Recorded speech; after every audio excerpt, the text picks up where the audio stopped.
नमस्कार। स्वागत है आपका मेरे YouTube चैनल पर। मैं पंडित एनसी शर्मा। काफ़ी समय से मैं आपको बुद्धि रेखा के स्वरूपों के बारे में बताता रहा हूँ। वह चैप्टर मेरा ख़त्म हो चुका है।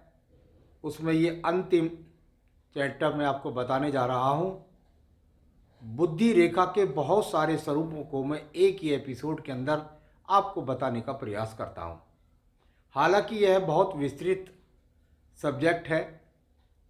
इसमें एक बूंद भर जो मेरा ज्ञान है उसके बारे में मैं आपको बताने का प्रयास कर रहा हूँ। बुद्धि रेखा मैंने आपको बताई कि तर्जनी उंगली के बृहस्पति पर्वत और बृहस्पति पर्वत के नीचे आयु रेखा से निकलने वाली शाखा, या कभी अंदर से या कभी थोड़ा बाहर से जो रेखा निकलती है और धनुषाकार जाकर के यहाँ पर आपके द्वितीय मंगल पर्वत, ये निम्न मंगल पर्वत, ये द्वितीय मंगल पर्वत, या चंद्र पर्वत से, चंद्र पर्वत के तीन ये जो होते हैं इनसे संपर्क करती है। यह बुद्धि रेखा कभी कभी जाकर के आपके केतु स्थान से संबंध बनाती है, कभी ये जाकर द्वितीय मंगल से, कभी चंद्र पर्वत से, और कभी कभी बहुत ज़्यादा घुमावदार होकर के आपके शुक्र पर्वत से भी संबंध बनाती है। इस रेखा की गतियां बहुत प्रकार से शनि पर्वत के साथ, बृहस्पति पर्वत के साथ, या आपकी सूर्य पर्वत या आदि अन्य पर्वतों के साथ भी संबंध बनाती है। यहां पर ये हृदय रेखा हो गई आपकी। तो कुल मिलाकर एक शुद्ध सुंदर बुद्धि रेखा।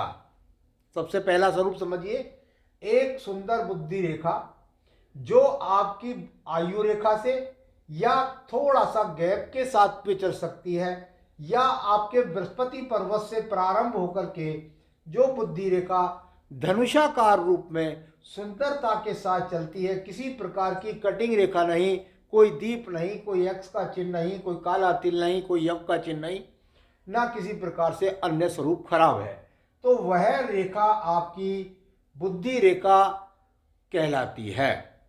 बुद्धि रेखा आपकी यदि आपको यहाँ से चलती है और जाकर के सीधा सीधा इसका संबंध यहाँ द्वितीय मंगल पर्वत से बनता है, तो यह रेखा अपने आप में आपकी बुद्धि रेखा को, यदि मैं बात कहूँ तो बुद्धि रेखा का जो स्वरूप है उसका मैं यहाँ से शुरुआत करता हूँ। यदि आपकी बुद्धि रेखा सीधा सीधा जाकर के, और अधिकांश देखने में आता है कि ये मंगल द्वितीय पर्वत से संबंध बना रही है, क्योंकि मैं इसमें काफी सारे रूप बताने वाला हूं। यदि बुद्धि रेखा जाकर के मंगल पर्वत से द्वितीय से संबंध बनाती है, तो ऐसा व्यक्तियों की ज्यादा रुचि जो होती है वो नौकरी पेशा में होती है। सरकारी नौकरी के लिए तो सूर्य पर्वत, बृहस्पति का इन्वॉल्वमेंट, शाखाओं को, भाग्य रेखा को, बहुत सारी चीज देखनी पड़ेगी। लेकिन यदि ये रेखा जाकर सीधा द्वितीय मंगल पर्वत से संबंध बनाती है, तो व्यक्ति अपने जीवन के अंतर्गत अधिकतर उनके जीवन में नौकरी की तरफ उनका रुझान जाता होता है, और बुद्धि के द्वारा वो नौकरी के माध्यम से धन कमाते हैं।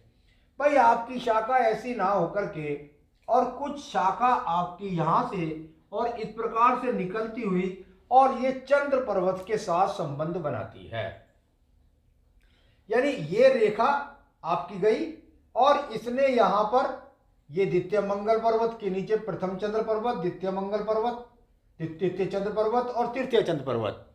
तो प्रथम चंद्र पर्वत से यदि व्यक्ति की जरूरत है, तो ऐसी मानसिकता, ऐसा भी हो सकता है कि व्यक्ति अपने जीवन के अंतर्गत यहां व्यापार भी साथ साथ करता हो, अगर प्रथम मंगल से संबंध है तब। प्रथम चंद्र से संबंध और द्वितीय मंगल के संबंध से थोड़ा सा नीचे जाकर के इस बात को बताती है कि व्यापार में भी व्यक्ति की रुचि है। अब इसी में व्यापार के साथ साथ कभी कभी देखने में आता है शाखा निकलती है और सीधा नीचे चंद्र पर्वत से संबंध बना देती है। बुध पर्वत का इन्वॉल्वमेंट देख लीजिए किस प्रकार का है, यानी व्यापारिक स्थितियां इस उंगली के नीचे मिलती हैं और ये शाखा जाकर यहां संबंध बनाती है, तो निश्चित रूप से व्यापारिक रूप में और दूर स्थानों से जुड़कर कर, कभी कभी विदेश से जुड़कर, यहाँ से थोड़ा सा देख लीजिएगा कि एक शाखा निकलती जा रही है और उसका संबंध जाकर के यहाँ आयु रेखा से या शुक्र पर्वत से बन रहा है, तो विदेश से जुड़ जाता है व्यक्ति। और भी विदेश रेखा होती हैं, उनको देखा जाता है, या सूर्य से इन्वॉल्वमेंट, या तो शाखाओं को देख रहे हैं, पता लग जाएगा विदेश से जुड़कर के व्यक्ति धन कमाएगा, नौकरी करेगा, व्यापार। थोड़ा सा जब ज्यादा चंद्र पर्वत यहाँ पर डाउन हो जाती है रेखा, तो ऐसा व्यक्ति कुछ साइकिक भी होता है। इसमें मैं ये नहीं कह रहा कि इसकी व्यापार की दक्षता कम हो जाएगी, बस मैं अड़ियल प्रवृत्ति का हूँ, ऐसा नहीं है। तो व्यक्ति का सब काम से यही है, लेकिन शाम होगा तो वो पीने का, गलत संगत वाले लोगों के साथ उठना बैठना, गलत जगह पैसे का इन्वेस्टमेंट कर देना, तो ये थोड़ी सी इसकी प्रवृत्ति ज़्यादा हो जाती है। बहुत कम देखने में आता है कि ऐसे व्यक्ति अच्छे गायक हो सकते हैं, अच्छे गाने गुनगुनाने, अच्छे लेखक हो सकते हैं, तो ये चीज़ भी इनको ध्यान में रखनी चाहिए। तो बुद्धि रेखाओं के विभिन्न स्वरूप यहाँ पर मेरा विषय है, तो इसको मैं बता रहा हूँ। किसी किसी व्यक्ति की अगर शाखा यहाँ से निकल रही है और कोई भी बुद्धि रेखा से उसका संबंध, बस सीधा समझिए ये गई रेखा और जा करके इसका यहाँ से घुमा हुआ और ये जा करके यहाँ पर इसका संबंध हो गया शनि पर्वत से। बस यहाँ बुद्धि है, लेकिन बुद्धि के अंदर सिर्फ और सिर्फ एक ही बात हमेशा दिमाग में रहती है, धन धन धन। क्योंकि शनि कारक व्यापार का है, तो शाखा ध्यान रखिएगा, यदि वो चंद्र पर्वत की शाखा निकल रही है, यानी इसी रेखा की यदि मैं बात करूं और ये जाकर के यहाँ पर, और ये आपकी जो रेखा थी यहाँ पर, जिसको मैं व्यापारिक रेखा कह रहा था, और उसमें ये रेखा का संबंध बन रहा है, तो ये सीधा इस बात को बताता है कि व्यक्ति व्यापार के माध्यम से बहुत अधिक धन कमाएगा, उसका व्यापार में ही दक्षता बहुत ज़्यादा होगी। तो इसको थोड़ा सा देख ले, अगर इसका संपर्क द्वितीय मंगल पर्वत से है तो समझिए इसमें से शाखा निकली, नौकरी में कमाएगा, बहुत धन कमाएगा। इसी में से शाखा कितनी बार निकल कर देखने में आती है, और ये घुमावदार होकर के, और इस प्रकार से पर्वत का संबंध बना सूर्य पर्वत का।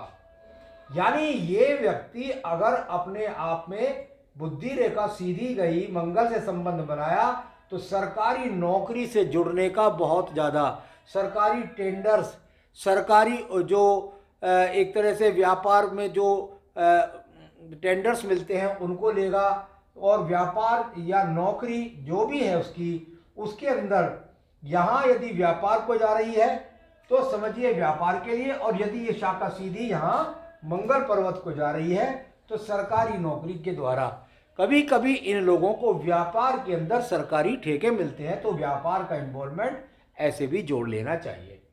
इसी में से शाखा एक तो पहले ही चंद्र पर्वत को गई, और दूसरी शाखा यहां से इस तरह से निकल करके कभी कभी उसका संबंध बुध पर्वत से भी देखने में आता है।